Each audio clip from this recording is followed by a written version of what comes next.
A very warm good morning to all the students and parents. I hope you all are doing well. Let's start the worksheet. आज की worksheet का number है 66B. आज date है हमारी 9 सितंबर. आज हमारी EVS की वर्कशीट आई है. हमारी वर्कशीट है रिकैपिचुलेशन वर्कशीट, मतलब कि जिसमें हम सब चीज़ें जो हमने पढ़ी हैं अभी तक उन सबको हम रिवाइज करेंगे. स्टार्ट करते हैं. नमस्ते प्यारे बच्चों, हम आशा करते हैं कि आप सभी स्वस्थ और सुरक्षित होंगे. प्यारे बच्चों, हमने पाठ सुनीता इन स्पेस में पृथ्वी के आकार व इस पर बनाई गई कृत्रिम रेखाओं के बारे में जाना. हमने जाना कि पृथ्वी का आकार कैसा है, इसके ऊपर जो रेखाएं बनी हुई हैं वो क्या हैं. साथ ही में हमने सुनीता विलियम्स की अंतरिक्ष यात्रा का अनुभव भी पढ़ा. आज हम इस कार्यपत्रिका में उन सभी विषयों की पुनरावृत्ति करेंगे. चलिए देखते हैं आगे. नीचे दिए गए अंतरिक्ष यात्रियों को पहचान कर उनके नाम अपनी कॉपी में लिखें.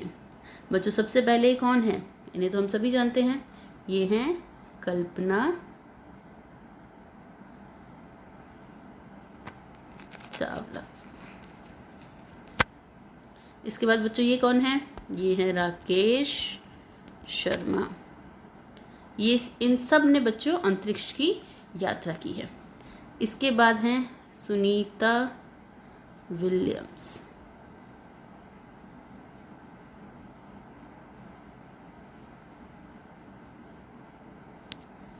ठीक है बच्चों, सबसे पहले है कल्पना चावला, उसके बाद है राकेश शर्मा, उसके बाद हैं सुनीता विलियम्स.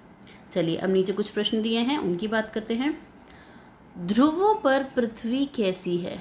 तो बच्चों, ध्रुवों पर पृथ्वी चपटी है. कैसी है? चपटी है. ग्लोब के बीचों बीच गुजरने वाली रेखा का नाम है भूमध्य रेखा. कौन सी रेखा है बच्चों? भूमध्य रेखा. इसके बाद है सुनीता विलियम्स, जो कि एक अंतरिक्ष यात्री थी. उनका जन्म कहाँ हुआ था? तो बच्चों, सुनीता विलियम्स का जन्म यूनाइटेड स्टेट्स ऑफ अमेरिका में यूक्लिड नाम की जगह पर हुआ था. चलिए अब देखते हैं. फोर्थ, सुनीता विलियम्स अंतरिक्ष में कितने दिन तक रही? बच्चों, सुनीता विलियम्स अंतरिक्ष में 371 दिन, 17 घंटे और 15 मिनट तक रही थी. इन्हें बच्चों अपनी कॉपी में नोट डाउन कर लीजिएगा एंड याद भी कर लीजिएगा. सही वाक्यों के लिए सत्य और गलत वाक्यों के लिए असत्य लिखिए. मकर रेखा ग्लोब के दक्षिणी भाग से गुजरती है. बिल्कुल सही. अंतरिक्ष में एक स्थान पर टिककर काम करने के लिए अपने आप को बेल्ट से बांधना पड़ता है. बिल्कुल सही, क्योंकि वहाँ पर क्या नहीं होती?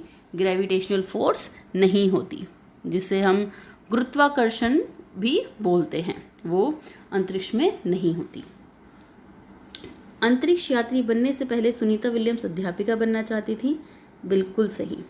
सुनीता विलियम्स अपने इंटरव्यू में कहा था उन्हें बच्चे बहुत पसंद हैं और वो एक टीचर बनना चाहती थी. अंतरिक्ष से पृथ्वी पीली नजर आती है. नो, अंतरिक्ष से पृथ्वी पीली नहीं, नीली नजर आती है. क्यों? क्योंकि पृथ्वी पर बहुत सारा पानी है. अब देखते हैं प्रश्न नंबर 4. नीचे कुछ प्रश्न विकल्प के साथ दिए गए हैं. सही विकल्प को चुनकर अपनी कॉपी में लिखिए. ग्लोब में नीला रंग डैश को दर्शाता है. बच्चों, ग्लोब में नीला रंग किसे दर्शाता है? ग्लोब में नीला रंग जल को दर्शाता है. वैज्ञानिकों ने ग्लोब पर विभिन्न स्थानों का अध्ययन करने के लिए इस पर कुछ डैश बनाई हैं. तो क्या बनाई हैं? इस पर कुछ कृत्रिम रेखाएं बनाई हैं. कर्क रेखा ग्लोब के डैश भाग में स्थित है.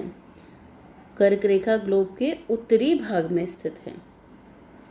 अंतरिक्ष स्टेशन में रहने के दौरान सुनीता विलियम्स द्वारा डैश बार अंतरिक्ष में चहलकदमी की गई. कितनी बार की गई थी बच्चों? 2 बार. सुनीता विलियम्स पृथ्वी से डैश किलोमीटर दूर अंतरिक्ष में गई. कितने किलोमीटर दूर गई थी बच्चों? 360 किलोमीटर्स. कितने किलोमीटर्स? 360 किलोमीटर्स. चलिए अब देखते हैं जो अभिभावकों के लिए सुझाव है.